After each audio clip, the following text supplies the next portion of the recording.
Welcome to the program. I'm Jeff Schechtman. 1 year ago, fear stalked the world. The fear, though, created a common bond. We celebrated those on the front lines who walked into danger, and we worried about our neighbors and felt kinship with those suffering halfway around the world. A year later, we celebrate a return to normal, and yet our divisions have intensified. Normal is now represented by mass shootings every week, and even wearing a mask in the name of health, safety, and science divides us. 20 years ago, 9/11 united us for a brief and shining moment. A year ago, it seemed like the pandemic, like war and depressions before, would positively imprint and unite us once again. And yet, in some ways, it doesn't seem like we've learned much. However, there are those that do see hope, who see the light at the end of the proverbial tunnel as more than an oncoming train. My guest, Tim Shriver, who knows a lot about hope and perseverance as the longtime chair of the Special Olympics, has co-edited a new volume entitled The Call to Unite, bringing together many voices and ideas about hope and about the future. It is my pleasure to welcome Tim Shriver here to the program to talk about The Call to Unite, Voices of Hope and Awakening. Tim, thanks so much for joining us. Thanks for having me, and thanks for that beautiful introduction. Well, it's great to have you here. Talk a little bit about what your thoughts were. Go back a year at the beginning of all of this and what you thought might happen that would bring the kind of uniting and hope that you talk about and that so many of these contributors to the book talk about. Well, I think we're dealing with a period of time that's unprecedented. The pain, the suffering, the uncertainty, the divisiveness. Historians will write about it for a long time. In this book, The Call to Unite, Pastor Rick Warren refers to it as a tsunami of grief.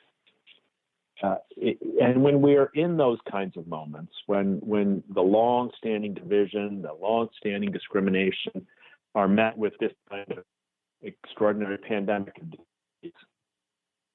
I think, it forces us in some ways to our knees. Lincoln said, I was on my knees because I had nowhere else to go. And I think collectively, whether we're people of faith or not, we find ourselves even now, in some ways, looking for light at the end of this terrible tunnel. This is a book of people who are saying, in some ways, the story we tell each other of who we are matters. And they're putting their chips, they're siding with being a uniter, being a person of hope, being a person of solidarity, being a person. Jose Andres in the book says, it's time for an empathy explosion.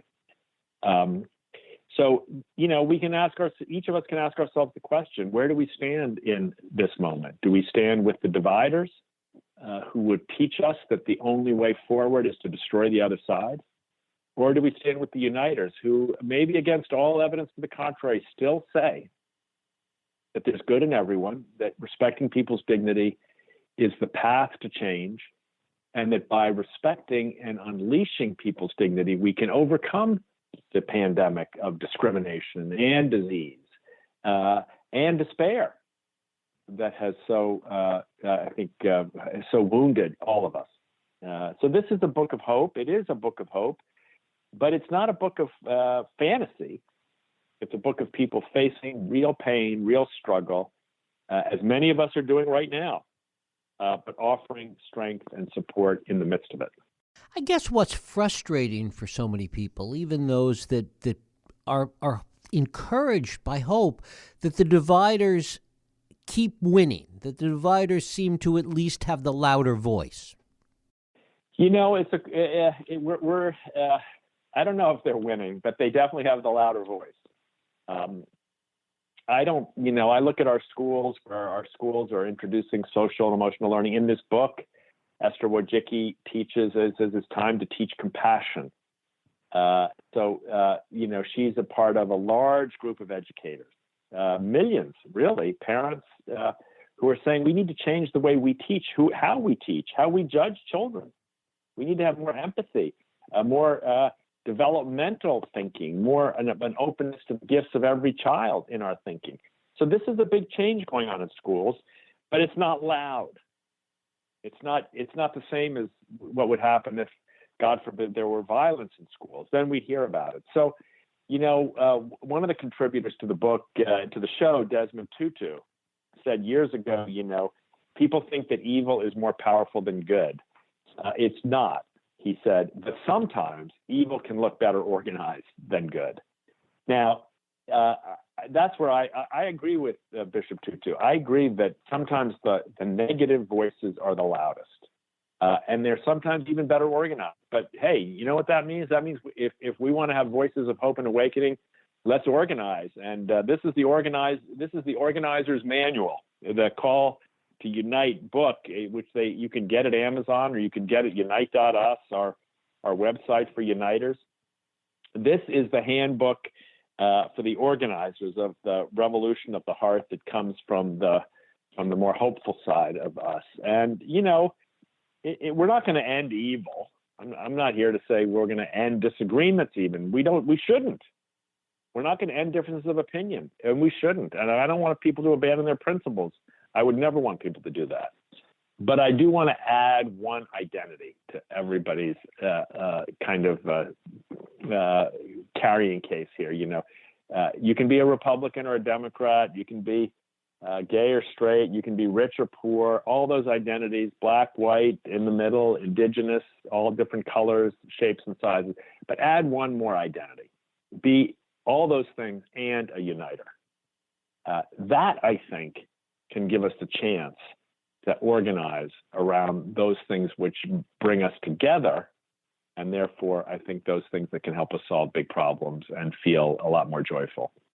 You were talking about teaching before. Talk about what many of these contributors talk about with respect to generational change and looking at young people today as perhaps the ultimate salvation to what we're talking about.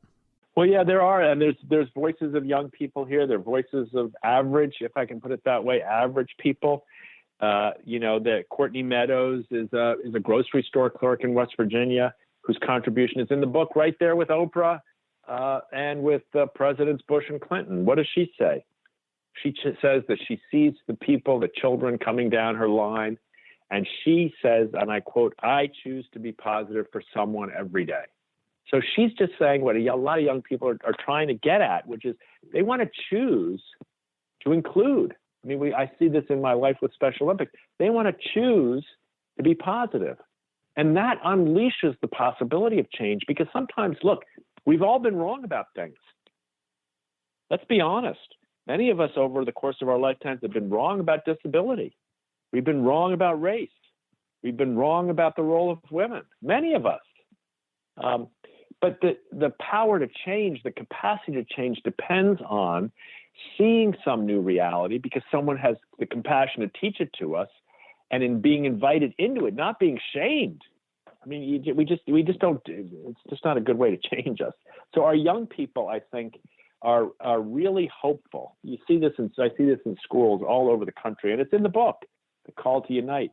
Young people who want to learn compassion, self-compassion. Esther says in the book, teach self-compassion, not just compassion for others, but self-compassion. Imagine if all of our schools did that. I think that will happen. I think in the next 5 to 10 years, our schools will become places that put social and emotional learning at the center of the curriculum, at the center of the shift that we need in the whole structure of schools. I think that can make a huge difference to overturn long-standing racism. It can make a huge difference to overturn long-standing loneliness, bullying, these kinds of things. These are urgencies that our kids are hungry for and ready for. I mean, this is the hope, I think, of this time. Let's not just assume that the story we see on cable news is the only story being told. It's not. There's another story. It's up to us to tell it. Talk a little bit about your work. It digresses a tiny bit from the book, but your work in this whole area of social emotional learning and the way it has been embraced. It was difficult at first, but there does seem to be a critical mass that's achieved in that area. Well, it's true. I think we don't have the numbers, but I'd say 10 years ago, maybe 5% of educators would have said they either know what social and emotional learning is or want it. Today, that number is over 90%. Wow. Teachers are seeing that we have a scientific evidence that says that when we teach these skills and when teachers learn them, Kids learn more effectively in their academic subjects. They're seeing that when they implement a comprehensive approach, restorative practices and more support from and with parents and a developmental approach, the whole school climate changes. People become more positive, more creative, more ambitious, more disciplined. So this is big news. I mean, it's not on the headline, but it's a big story. It's all around us. It's a big shift. It's a paradigm shift. That the paradigm's a fancy word, but it just means it has implications for everything. If we actually recognize that the social development of children, the emotional development of children, the academic, they all come together, right? They all come together. And if we create schools that support children rather than label them, judge them, categorize them, and half the time throw them out, which is what schools, I'm sorry to say, schools, this is my profession. I don't mean that schools have been bad, but they've missed the boat on some of these things. And now the educators are coming around to it. So, this book, it's not really off the subject of the book at all, because the book is really just challenging adults. I was in a focus group, just a quick side story, with middle school and high school kids in Iowa before we did the Call to Unite, asking kids about bullying and about division. And one of the young women said to me, look, we got rid of bullying in our school, Mr. Shriver, but, adults are bullies.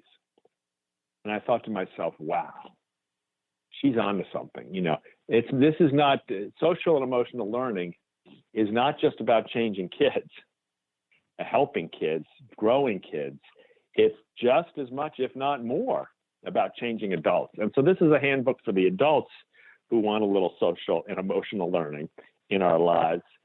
Sit it right by your bedside table. You only have to read a page a night, and open on any page, and you'll find someone teaching you how to feel stronger within yourself, how to heal a relationship, how to become engaged in social change and social action from all political perspectives, right?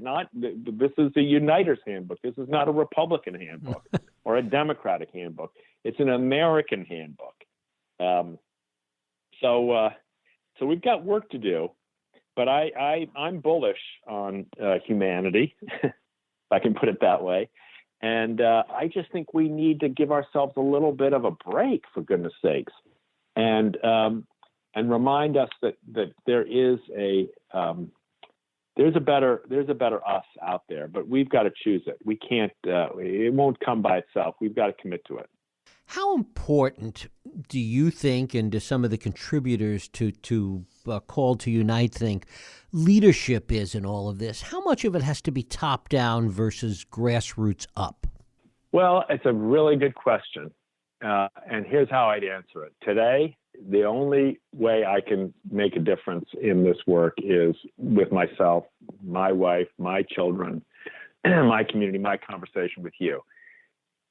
That's what's within my power right now. And, I've lived by the words of Mother Teresa that most of us are not called to do great things, but we are called to do small things with great love. Now, every one of us can choose to do a small thing with great love today. No restrictions.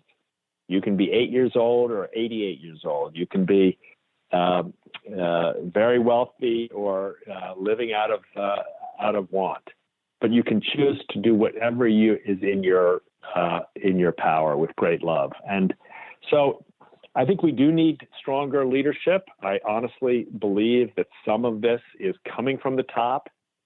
Some of the hatred and outrage is coming from the top, and we need to stop that. But, the one thing we can all do is just turn it off.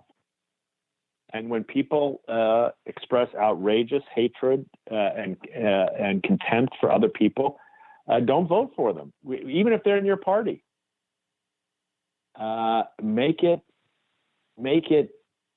Make it not advisable to be a person of contempt. Right now, we reward people in politics and in the media.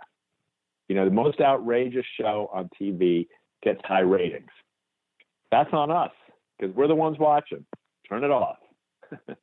Change the channel. In some ways, that's what we can do from the bottom up to encourage better behavior from the top down. Talk a little bit about the call to unite that was the genesis of all of this. Yeah, you can find it. The genesis is a 25 hours of videos, song and dance, the Alvin Ailey Dance Theater, American Dance Company, I should say, and President Bush and all these different people from around the world, the Dalai Lama, as I said, and the Patriarch of Constantinople, and Bishop Jakes, and Julia Roberts, and Jay Shetty, and Simon Sinek, and my sister Maria Shriver, and Dr. Rita Walker, and Charlemagne the God. They all came on. Some for 2 minutes, some for 6 minutes, some for 10 minutes, some for 20 minutes. Oprah interviewing Eckhart Tolle for half an hour. I mean, it was amazing. It's all at Unite.us. And what it started, though, is even more amazing than a bunch of videos, although the videos are wonderful. I really recommend them. And what it started was an invitation for people to say, how do we work together now? Not how do we just talk about it, how do we do it? So even today, one of our initiatives that came out of that, the COVID Collaborative, which is getting people to work across all the boundaries, is producing ads and communication vehicles that bring people together. Some people may have seen the ad with Presidents Bush and Obama and Clinton and Carter well into his 90s getting his vaccine. Why? Because we don't have to be divided on this. We really don't. I mean, you can tune in and find somebody who is divisive about it, but you don't have to. You can look at all the NCA. We just released an ad campaign today that invites athletes from all different walks of life and sports to join in encouraging people to get vaccinated. So the call to unite was an amazing moment. Like I said, it's 25 hours. You don't have to watch it. You can watch 2 to 3 minutes. It's there. But the book, which came out of it, is your companion. You don't have to sit in front of a screen to read it. You just put it at your bedside table, or you take it around with you to work, or put it in your coffee table, or wherever is comfortable. And I promise you open it up, any page, one page, and that in those moments. And there's so many for so many of us where we're struggling or in pain. There's a friend in this book ready to help you. And talk a little bit about this particular moment coming out of the pandemic, as a lot of people are, and on one level wanting to return to normalcy, and yet wanting that normalcy to be somehow collectively different. Exactly. Boy, you put it beautifully, didn't you?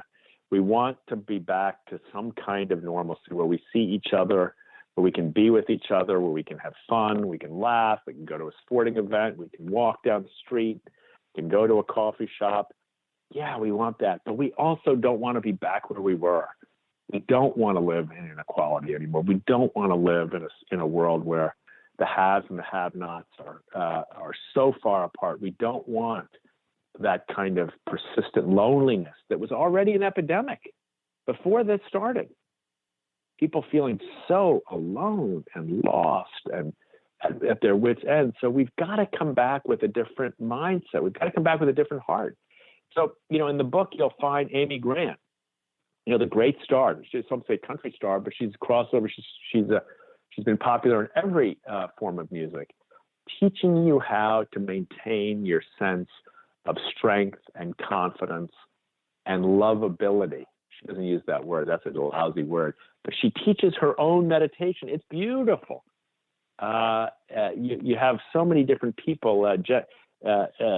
Julia Roberts saying, if you're struggling, maybe you just want to go down to your local library or your local school and offer to read stories to children.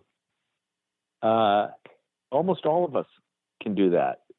Maybe it's Loretta Claiborne, Special Olympics athlete, inviting you to join as a volunteer in the Special Olympics movement. There are ways we can come back differently, as uniters, not as dividers. And I hate to say it because it sounds overly simple, but I think if we just realize that the future depends not on if Republicans or Democrats win, but whether uniters or dividers win. If dividers win, the future, I dare say, is pretty grim. But if uniters win, I think we can solve a lot of problems. And finally, talk about the Special Olympics and how it's come through the past year and what's ahead. Well, the athletes of Special Olympics have endured more exclusion, more loneliness, more injustice than almost any community, at least as much as any community on earth. And yet, I don't know how they do it, but our athletes just continue to be resilient, continue to take a chance. They're ready to come back. Our movement has struggled a lot. Many of our athletes have lost their lives to COVID, so we need to build the healthcare system back better for them. It's not really fair, honestly, right now. Education, we want to create schools that feel inclusive. So we're trying to expand our work with social inclusion, what we call unified sports in schools. Imagine, same idea, right? It's people with and without intellectual disabilities playing on it with a Special Olympics uniform together. If that's not a call to unite, I don't know what is, right? So I'm very hopeful that Special Olympics will continue to be a classroom of the heart for our country and for the world in every community where it happens. I hope we'll be back on the playing field this summer, if not the fall for sure. And I hope people, if they're looking, like you said earlier, how do we build something different? Check out a local basketball game or a track meet or a swimming competition or a soccer game of your local Special Olympics program. Just stop by, maybe 20 minutes. I dare you.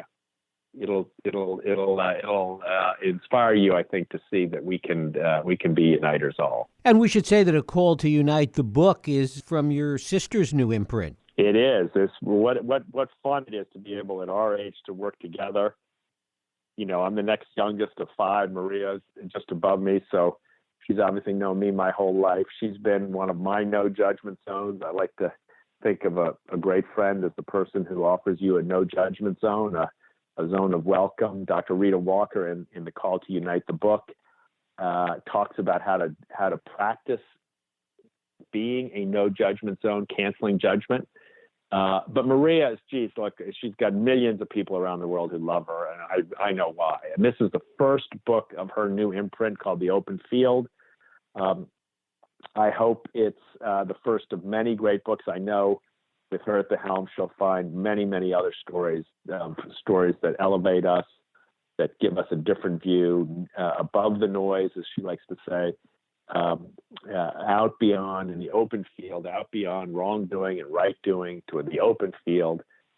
That's where she invites people to come and meet, and that's where I hope this book helps guide us. Tim Shriver, the book is The Call to Unite, Voices of Hope and Awakening. Tim, I thank you so much for spending time with us. It's been my pleasure, and I hope your listeners find in this book for themselves and for their friends a handbook for a better future for all of us. Tim Shriver, thanks so much. Thank you.